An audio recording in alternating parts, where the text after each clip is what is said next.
July 16వ తేదీ మధ్యాహ్నం కొద్దిమంది మండలి సభ్యులను వెంట పెట్టుకుని బాబా కరాచీ వెళ్ళారు. అది నిన్న చదువుకున్నారు కదా, మీ అందరూ వినే ఉంటారు. మత్స్య స్టేషన్లో దిగడం, అదే నర్వస్ మరణించాడనే వార్త తెలుసుకోవడం, అదంతా జరిగింది.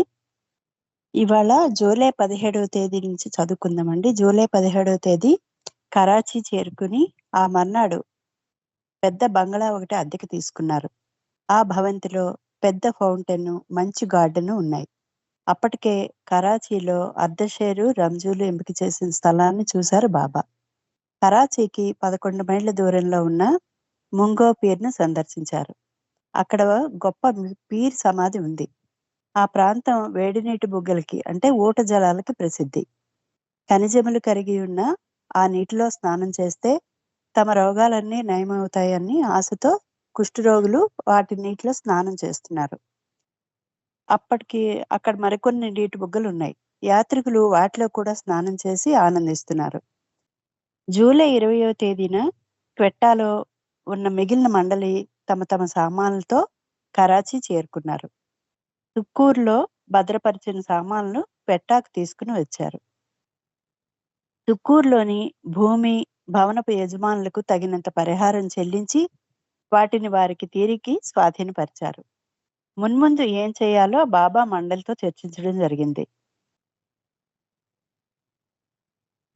ఇక్కడ కూడా పండ్ల తోటలు వేయాల్సిన అవసరం ఉంది. పేద బడుగు వర్గాల వారికి, వికలాంగులకు భోజనం పెట్టడానికి, బట్టలు పంచిపెట్టడానికి ఒక ప్రత్యేక వ్యవస్థను ఏర్పాటు చేయాలి. అయితే ఆ వ్యవస్థ అనాథ శరణాలయంలా ఉండకూడదు. నిరుపేదలను, నిస్సహాయులను వెతికి తెచ్చే బాధ్యత మండలిది. అయితే పేదవారి కోసం వెతకటం ఏదో కాకతాళీయంగా చేయకండి, శ్రద్ధగా మనసు పెట్టి చేయండి అని బాబా చెప్పడం జరిగింది. ఈ పని నిర్వహణకు ఒక కారును కొనవలసి ఉంటుందని చెప్పి బాబా అందరినీ ఆశ్చర్యపరిచారు. బాబా మరో మాట కూడా చెప్తున్నారు.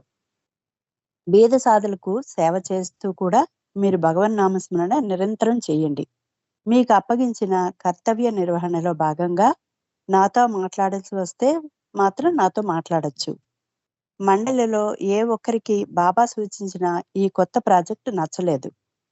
వాళ్ళ మొహాలు చూస్తేనే సంగతి అర్థమైంది. వాళ్ళల్లో విసుగు తొంగి చూసింది. అందుకనే మరుసటి రోజు బాబా ప్రాజెక్టు విషయం చర్చించడం ఆపుచేసి ఒక ప్రకటన చేశారు. ఎవరికైతే కుటుంబాలు ఉన్నాయో వారందరూ తమ తమ ఇళ్లకు వెళ్ళండి, మామూలు సంసార జీవితం గడపండి అని ఆదేశించారు. కొంతసేపు పోయాక కరాచీలో స్థిరపడాలన్న ప్లాను రద్దు చేసి అక్కడి నుంచి ముంబాయికి తిరిగి వెళ్ళిపోవాలన్నారు. ముంబాయికి చేరగానే తమ తమ ఇండ్లకు వెళ్ళాలనుకున్న వాళ్ళు అక్కడి నుండి వెళ్ళిపోవచ్చునని బాబా స్పష్టం చేశారు. మెహర్ బాబా స్త్రీ మండలిని పురుష మండలికి దూరంగా వేరు చేసి ఉంచేవారు. ఉస్తాద్జీ తప్ప మరెవరూ స్త్రీ మండలిని కలవకూడదు. అతను కూడా ఏదైనా ప్రత్యేక పని అప్పగిస్తేనే తప్ప స్త్రీ మండలిని కలవకూడదని బాబా స్పష్టం చేశారు. స్త్రీ మండలిని యజ్దాన్ అంటూ భగవన్ నామస్మరణ నిత్యం చేయమన్నారు. ఇంటిలో చేయవలసిన పనులన్నింటినీ స్త్రీ మండలికి అప్పగించారు. పిలామయి తరచూ వచ్చి స్త్రీ మండలిని కలిసేది. అలాగే బాబా కూడా ఒకసారి స్త్రీ మండలిని పీలామాయి ఇంటికి తీసుకుని వెళ్ళారు.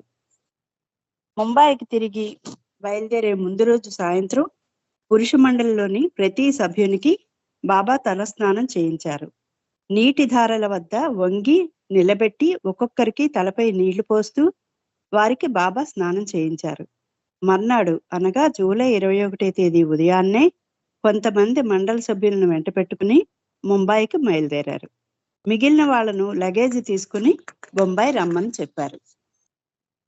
బాబా బృందం జూలై 25వ తేదీన బొంబాయి చేరుకున్నారు.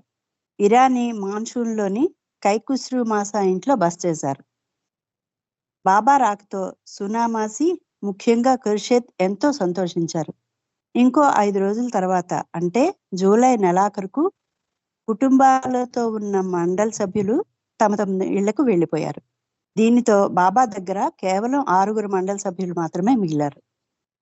పూరీలతో దూద్ పాక్ అంటే పాలు గోధుమలతో చేసే చిక్కటి పాయసం, తీపి పాయసం లాంటి వంటకం అన్నమాట, చేయాలని మెహరా ఖుర్షిద్ రోజులకు అనిపించింది.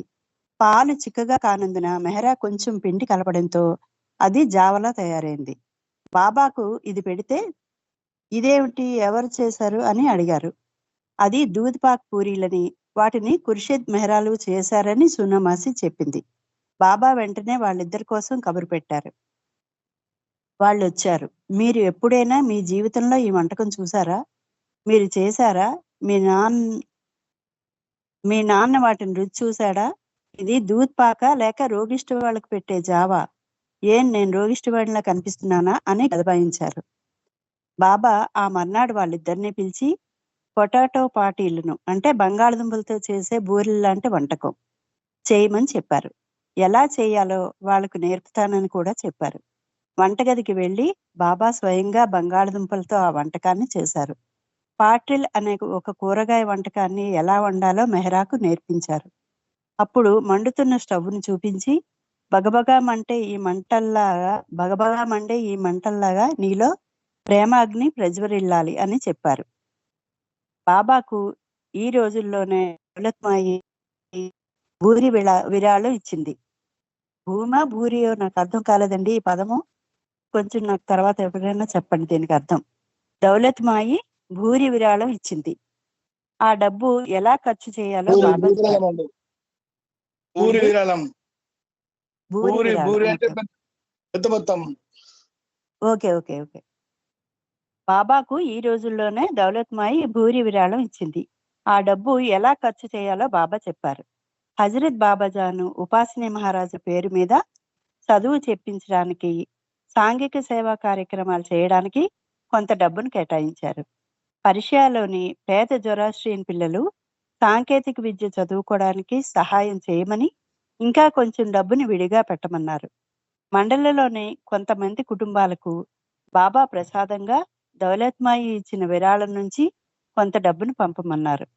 పర్షియాలోని పేద జొరాస్ట్రియన్ పిల్లల కోసం కేటాయించిన డబ్బును, విరాళాన్ని గుజరాతీ దినపత్రిక కేసరి హిందూ సంపాదకునికి ఇచ్చి ట్రస్టులో ఉంచమని బాబా ఆదేశించారు. కాలం దొర్లుతోంది. సమస్త భారతదేశ యాత్ర చేయాలని ఒక రోజున బాబా సంకల్పించారు. దేశాటంలో కొంత భాగం కాలినడకన చేయాలని కూడా నిర్ణయించారు. 5,000 మంది సాధువులను దర్శించాలని ఉంది. సాధువులు ఎక్కడెక్కడ ఉంటే అక్కడికి వెళ్లి వాళ్ళని దర్శిస్తాను అని బాబా ప్రకటించారు. తాను తిరిగి వచ్చే వరకు రుస్తుం మరియు ఫ్రీనీలతో ఖుస్రు కైకుస్రి క్వార్టర్స్ లో ఉండవలసిందిగా దౌలత్మాయి మరియు మెహరాలను బాబా ఆదేశించారు. శాశ్వత నివాసానికి తగిన ఏర్పాట్లు చేశాక మిమ్మల్ని పిలుస్తాను అని బాబా చెప్పగా వాళ్ళిద్దరూ అహ్మద్నగర్ వెళ్ళిపోయారు. నాజాకు తండ్రి మాసాజీతో కలిసి పూణే వెళ్ళింది. పెండు మాత్రం ఇంకా క్వెట్టాలోనే ఉన్నాడు. రమ్మని బాబా కబురు పెట్టకపోవడంతో ఏడాదిగా అతను అక్కడే ఉంటున్నాడు. ఫజీ వజీఫ్దార్ ముంబైలోనే ఉండమని బాబా చెప్పారు. వజీఫ్దార్ని పర్షియా నుంచి బెహరంజీ తిరిగి వచ్చి మండలితో కలిశాడు. దేశ పర్యటనకు అవసరమైన సరంజామాను ఏర్పాటు చేయమని బెహరంజీ, గుస్తాజీలకు, బెయిలీ పాద్రీలకు బాబా చెప్పారు. ఒకసారి మనం బయలుదేరాక దారిలో ఏమీ కొనడానికి వీల్లేదు. కాబట్టి అవసరమైన పరుపు చుట్టలు, బట్టలు, చెప్పులు, బూట్లు వగైరా అన్నీ ఇప్పుడే కొనుక్కొని రమ్మన్నారు. సామాన్లు ఎక్కువయ్యాయి. బాబా ఈ యాత్ర ఏర్పాట్లు చూసే బాధ్యత పాద్రికి అప్పగించారు. టిక్కెట్లు కొనడం, బస వగైరా చూడడం, ప్రయాణం సాఫీగా జరిగేలా చూడడం ఇవన్నీ అతని బాధ్యత. ఆగస్టు 1వ తేదీన ముంబై నుండి బయలుదేరారు. మర్నాడు ఉదయానికి పూణే చేరుకున్నారు. పూనాలో కాసేపు ఆగారు. అక్కడి నుండి ఆ రోజే రాయచూరికి బయలుదేరారు. బాబా తమ్ముడు బాల్ తంబట్టు, ఘని, మాసాజీ, రంజుం, రుస్తుం, సదాశివ, విష్ణు పూణే స్టేషన్లో బాబాకు సాదరంగా వీడ్కోలు పలికారు. రైల్లో భిక్షాటన చేస్తూ ఇద్దరు సాధువులు కనిపించారు.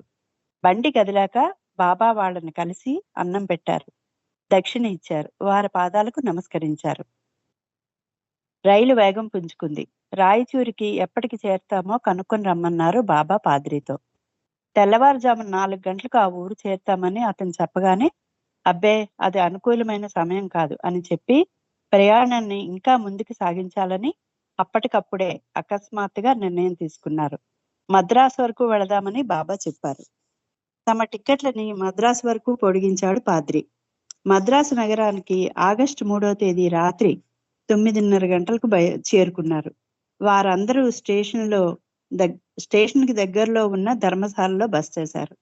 తెల్లవారక పోర్ట్ నోవో వెళ్ళాలనుకున్నారు. కానీ ఆ ప్రాంతం వర్షాలతో వరదలతో బీభత్సంగా ఉందని తెలిసింది. ఆ యాత్ర ప్రారంభానికి ముందు బాబా అన్న మాట గుర్తుకు వచ్చింది. నేను ఈ యాత్రలో బాధితులకు సహాయపడతాను.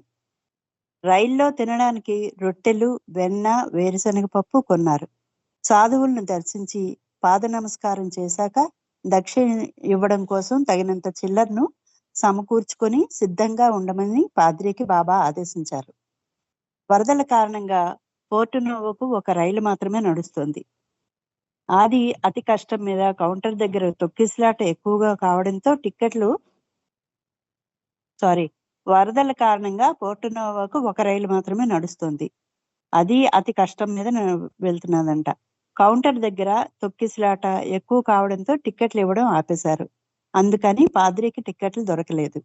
బాబాకి ఈ సంగతి చెప్పాడు. 3వ తరగతి బదులు 2వ తరగతి టిక్కెట్లు కొనమని బాబా ఆదేశించారు. పోర్టు నోవోకి ఒక రైలు మాత్రమే నడుస్తుండడం వల్ల రద్దీ ఎక్కువగా ఉందని, ఏ టిక్కెట్లు దొరకడం లేదని పాద్రి మనవి చేశాడు. ముందుగానే వెళ్ళి టిక్కెట్లు ఎందుకు కొనలేదని పాద్రిపై బాబా చికాకు పడ్డారు.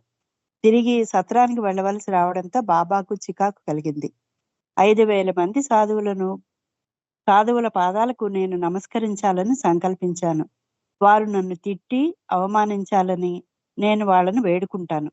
ఆ సాధువులు నా దివ్య అహాన్ని ముక్కలుగా చేసి నాలోని బాబాత్వాన్ని అణగదొక్కుతారు అని అర్థం కాకుండా నర్మగర్భంగా బాబా దారి పొడవునా చాలాసార్లు అన్నారు. సత్రంకు తిరిగి వచ్చాక మళ్ళీ అవే మాటలు మాట్లాడారు. ఆ తర్వాత బాబా రాముడు గురించి, ఉపాసిని మహారాజ్ గురించి, వారు భారతదేశంలో పలు ప్రాంతాలను సందర్శిస్తున్నప్పుడు పడిన అవమానాల గురించి కథలుగా మండల వారికి చెప్పారు. పోర్టు నోవో వెళ్ళటం లేదు కాబట్టి నీలగిరి కొండలకి అంటే ఊటీ వెళ్ళాలని బాబా నిర్ణయించారు. ఆగస్టు 5వ తేదీ సాయంత్రం 6:30కి ఊటీ బయలుదేరారు. ఆ మర్నాడు మెట్టుపాళ్యం జంక్షన్ చేరి, మెట్టుపాళ్యంను బాబా పెట్రోలియం అని పిలిచేవారు. అక్కడ ఊటీ కోసం రైలు మారాలి. మెట్టుపాళ్యం దగ్గర ఊటీ ఇక్కడ వెళ్ళడానికి రైలు మారాలట. రైలు బయలుదేరిన వెంటనే వారు అందరూ నిద్రలోకి జారిపోయారు. ఆ మర్నాడు మెలకువ వచ్చి చూస్తే ఎన్నో స్టేషన్లు వస్తున్నాయి, కానీ ఎంతసేపటికి మెట్టుపాళ్యం రావడం లేదు. తోటి ప్రయాణికుల్ని అడిగితే ఇంకెక్కడి మెట్టుపాళ్యం, ఈ భోగి మెట్టుపాళ్యం వెళ్ళదు అన్నారు. ఇంతకు జరిగింది ఏంటంటే, ఆ రాత్రి వాళ్ళు భోగిని మరో రైలుకి తగిలించారు. నిద్రలో ఉన్న వీళ్లకు ఆ సంగతి తెలియలేదు. అందువల్ల తదుపరి స్టేషన్లో దిగి మెట్టుపాళ్యం వెళ్లే రైలు ఎక్కారు. ఆ వాళ్ళ పాద్రికి ఎప్పటికీ మరిచిపోలేనిదిగా చివాట్లు పడ్డాయి. అతని నిర్లక్ష్యం వల్లనే ఇలా జరిగిందని బాబా కోప్పడ్డారు. ఎప్పటికీ మరిచిపోని విధంగా అవతారిని మాటలు కొరడా దెబ్బల్లా తగిలాయి అని పాద్రి ఆ తర్వాత ఒకసారి వర్ణించి చెప్పాడు. బాబా అందరిపైన చికాకుగా ఉండడమే కాకుండా అజీర్ణం, నీళ్ల విరోచనాలతో బాధపడుతున్నారు. మద్రాసు వదిలినప్పటి నుండి బాబాకు విరోచనాలు మొదలయ్యాయి. అనారోగ్యంతో బాధపడుతున్న ప్రయాణాన్ని కొనసాగించాలని అనుకున్నారు. ఆగస్టు 6వ తేదీ మధ్యాహ్నం 12:45 మెట్టుపాళ్యం వెళ్లే రైలు ఎక్కారు. వాళ్ళెక్కిన రైలు కొండఘాట్లో ప్రయాణించే అతి చిన్న రైలు. దానిలో 1వ తరగతి, 3వ తరగతి బోగీలు మాత్రమే ఉన్నాయి. కొండ ప్రాంతంలో పైకి వెళ్ళేటప్పుడు రైలు చాలా నెమ్మదిగా నడుస్తుంటే వాళ్ళందరికీ నీలగిరి పర్వతాల అందమైన ప్రకృతి సౌందర్యాన్ని తిలకించే అవకాశం కలిగింది. దురదృష్టం ఏంటంటే ఎముకలు కొరికే చలిగాలులు వీస్తుండటంతో అందరూ గడ్డ కట్టి ఆ చలికి బిగుసుకుపోయారు. ఊటీ చేరేసరికి మధ్యాహ్నం 3:30 అయింది. అక్కడ ఇంకా ఎక్కువగా చలి వణుకు పుట్టిస్తుంది. బెహరంజీ పాద్రీలు పప్పులు, కూరగాయలు కొని తెద్దామని మార్కెట్కు వెళ్లారు. కానీ ఏవీ దొరకపోవడంతో వెంట తెచ్చిన బ్రెడ్, వెన్న, వేరుశనగ పప్పులతో సరిపెట్టుకున్నారు. బాబాకు జ్వరంగా ఉంది. ఆ రాత్రికి కూనూరు తిరిగి వెళ్ళి అక్కడ బస చేద్దామని మన్నాడు మెట్టుపాళ్యంకు నడిచి వెళ్దామని అనుకున్నారు. ఊటీ నుండి సాయంత్రం 6:20 బయలుదేరి 7:45 కూనూరు చేరారు. అప్పుడు విపరీతంగా మంచు కురుస్తోంది. చీకటి దట్టంగా కమ్ముకుంది. రైల్వే ప్లాట్ఫారం మొత్తానికి ఒకే ఒక దీపం వెలుగుతోంది. అక్కడ ఉన్న హిందూ రెస్టారెంట్లో భోజనం చేశారు. రైలు ఆ స్టేషన్ నుండి ముందుకు వెళ్ళదని తెలుసుకొని ఆ రాత్రికి రైలు బోగీలోనే నిద్రపోయారు. బాబాకి జ్వరం బాగా ఉండడంతో పక్క మీద అటు ఇటు విపరీతంగా దొర్లుతూనే గడిపారు. ఒంట్లో బాగోకపోయినా ప్రయాణం వాయిదా ప్రసక్తి లేదన్నారు బాబా. అక్కడికి 21 మైళ్ళ దూరంలోని పెట్రోలియంకు అంటే మెట్టుపాళ్యంకి కాలినడకన బయలుదేరారు. చాలా మైళ్ళు దూరం నడిచాక దారిలో ఒక కుగ్రామం కనిపించింది. అక్కడ కాసేపు ఆగి విశ్రాంతి తీసుకున్నారు. అక్కడ బ్రెడ్ వెన్న తిన్నారు. బాబా మాత్రం ఏమీ తినలేదు. నేను బాధపడుతుండడం మీకు కనబడడం లేదా? నిన్నటి నుంచి నేనేమీ తినలేదు. కొన్ని రాత్రులుగా నేను సరిగ్గా నిద్రపోవటం లేదు. మీరందరూ హాయిగా విశ్రాంతి తీసుకోవడమే కాక శుభ్రంగా తయారై కడుపు నిండా తింటున్నారు. నా గురించి కూడా కాస్త కూడా ఆలోచించండి అని బాబా మండలపై ఘాటుగా వ్యంగ్య బాణాలు సంధించారు.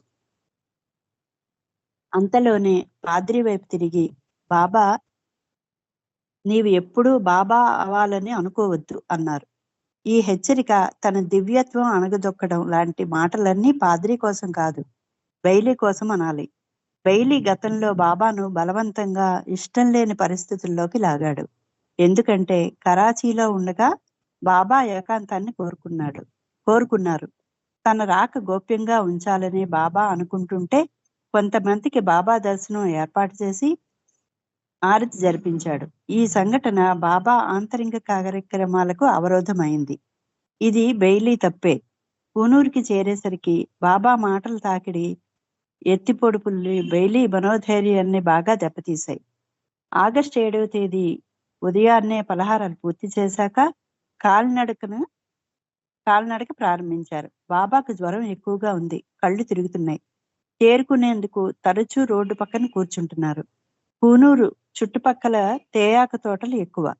ఇక్కడి నుండి ప్రశస్తమైన తేయాకు దేశాలకి ఎగుమతి అవుతుంది. కానీ ఆ రోజు టీ తాగుదామని అనుకుంటే బాబాకు కానీ మండలి వారికి కానీ ఏ రెస్టారెంట్లోనూ టీ దొరకలేదు. కేవలం కాఫీ దొరికింది. బాబాకు కావలసింది టీ, కానీ అది అక్కడ సంపాదించడం అసాధ్యమైంది. ఉండబట్టలేని 4 మండలి సభ్యులు బాబా అనుమతి తీసుకుని కాఫీ తాగారు. పాదయాత్రలో ఎక్కడా బాబా ఏమీ తినలేదు, ఏమీ తాగలేదు. దారిలో చిన్న చిన్న గ్రామాలు అనేకం వచ్చాయి. తమ దగ్గర ఉన్న పప్పులు, వేరుశనగ పప్పులను చిన్నపిల్లలకు బాబా పంచిపెట్టారు. ఈ రకంగా సామాన్ల సంచుల బరువు తగ్గిందనాలి. 16 మైళ్ళు నడిచాక మరో 5 మైళ్ళ దూరంలో ఉన్న మెట్టుపాళ్యానికి రైల్లో వెళ్లారు. అక్కడి నుండి బయలుదేరి ఆగస్టు 8వ తేదీ ఉదయం 8:30 గంటలకు మద్రాసు చేరారు. బాబాకు జ్వర తీవ్రత ఏ మాత్రం తగ్గలేదు. బాబా దారి పొడవునా బెయిలీ వెంటపడి మాటలతో చికాకు పరిచారు. అతనిలో సహనం తగ్గింది. మద్రాసు చేరాక ఇహ ఎంత మాత్రమూ ముందుకు ప్రయాణించలేనని బాబాకు స్పష్టం చేశాడు. వాదించే స్వభావం గల బెయిలీ మనస్తత్వాన్ని గురించి బాబా కొన్ని నిష్ఠూర సత్యాలను చెప్పి తిరస్కారభావాన్ని ధ్వనింపచేస్తూ అతను ఎక్కడ వెళ్ళాలనుకుంటే అక్కడికి వెళ్ళిపోవచ్చు. బెయిలీ పూణే వెళ్ళాలనుకున్నాడు. మన్నాడు ఉదయాన్నే అతను బయలుదేరాడు. ఓవర్ కోట్లు, అక్కర్లేని సరుకు సామగ్రి తీసుకువెళ్ళమని అతనికి ఇచ్చారు. ఈ రకంగా ఆ బృందానికి కొన్ని సామాన్ల బరువు తగ్గింది. మీలో ఎవ్వరికీ కూడా నా పట్ల ప్రేమ లేదని బాబా మళ్ళీ నిష్ఠూరంగా వ్యాఖ్యానించారు. 4 రోజులుగా నాకు నిద్ర లేదు. మీరేమో హాయిగా సుఖంగా గురిపెట్టి నిద్రపోతున్నారు. మీలో ప్రతి ఒక్కరూ స్వార్థపరులే. నా ఆదేశాలను అక్షరం పొల్లుపోకుండా నేను కోరిన విధంగా ఎవరు నన్ను అనుసరించలేదు అని బాబా అన్నారు. బెయిలీ వెళ్ళిపోయాక బాబా కొత్త ప్రతిపాదన చేశారు. మద్రాసు నుంచి కలకత్తా వెళ్ళి అక్కడి నుండి హరిద్వార్ వెళ్దాము అన్నారు. అక్కడికి వజీబ్దార్ వచ్చి కలవాలని నిర్ణయించారు. హరిద్వార్ నుంచి 1200 మైళ్ళ దూరంలో ఉన్న సాకోరికి నడుచుకుంటూ వెళ్దామని బాబా అన్నారు. దారిలో బెనారస్, సార్నాథ్ పుణ్యక్షేత్రాలను దర్శించుకుని 1925 జనవరి నెలాఖరికి సాకోరి చేరాలని నిర్ణయించారు. కొత్త ప్రయాణానికి ఏర్పాట్లు చురుకుగా జరిగాయి. సాయంత్రం బాబా ఇలా అన్నారు, నా దైవీ అహంకారం ముక్కలు ముక్కలు కావాలి. అలాగే బాబా అనే నా స్థాయి పొడి పొడి అయిపోవాలి. ఇంతకాలం ఉన్న నన్నంటి పెట్టుకొని మీరంతా ఏం సాధించారు? నేను ఇంత దూరం సాధువులను కలవాలని వచ్చాను. వాళ్ళ చేత తిట్లు తినాలని, ఉమ్మి వేయించుకోవాలని, దెబ్బలు తినాలని నా ప్రబలమైన వాంఛ. నేను ఎప్పుడైతే నా తలను సాధువుల పాదాలపై ఉంచుతానో ఆ క్షణంలో అతను కోపంతో నన్ను తరిమెయ్యాలనేది నా హృదయాంతరాలలో దాగిన కోర్కె. నా వాంఛా సిద్ధికి అనువైన పరిస్థితి తీసుకురాబోతున్నాను. ఆ తర్వాత బాబా భగవత్ ప్రార్థన చేశారు. ఓ భగవంతుడా, నన్ను కనుక కాలితో తంతే నాకు అభ్యుదయం సిద్ధిస్తుంది. నా అహంకారం నటిస్తే నాకు లభిస్తుంది. నా మండలి వారికి కూడా లాభిస్తుంది. నాతో గత 2 ఏళ్లుగా ఉండడం వల్ల వాళ్ళకేమి ఒరిగిందని? కనీసం నా అహంకారమైనా నశిస్తే వాళ్లకు కొంత ప్రయోజనం పొందుతారు అని బాబా తన వినతిని అందజేశారు. తనతో ఉన్న 3 మండలి సభ్యులు బెహ్రెన్జీ, గుస్తాజీ, పాద్రీలతో బాబా ఇలా అన్నారు, బాబా అనే కిరీటాన్ని మీరందరూ నా తలపై పెట్టారు. నేను ఇప్పుడు దాన్ని వదులుకోవాలనుకుంటున్నాను. ఎందుకంటే దానికి అర్హతమైన శక్తి, సమర్థత నాలో లేవని నేను తెలుసుకున్నాను. ఈ మాదిరిగా సాధువులు, సన్యాసులు దర్శనం చేసుకుంటూ సత్పురుషుడు కానీ, సద్గురువు కానీ తారసపడితే ఆయన దర్శన భాగ్యంలో తరిస్తాను. ఆయన పెట్టే బాధలు, తిట్లు, అవమానాలు భరించి ఆ మహనీయునితో నేను ఉంటాను. తిరిగి ఇక రాను. మీరు కూడా ఇదే మాదిరి చేస్తే మీ జీవితాలు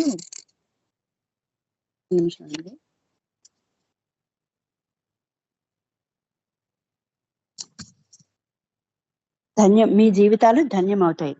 అలా చేయలేని పక్షంలో ఇటు ఇహలోకానికి, అటు పరలోకానికి చెందని వాళ్ళుగా మిగిలిపోతాం. భవబంధాలకు అతీతంగా ఫకీర్లా మారలేము, ధనవంతులు కాలేము.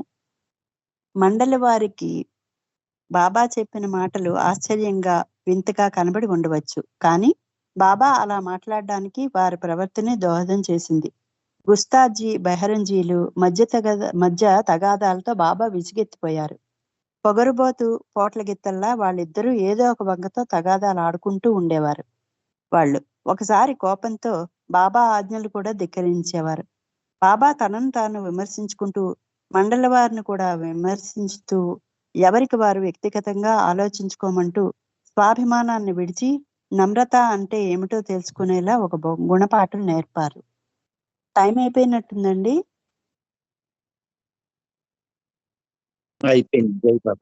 ఓకే. అవతార్ మెహర్ బాబాకి జై.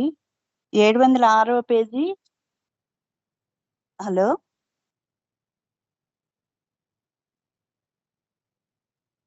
పూర్తయిందండి.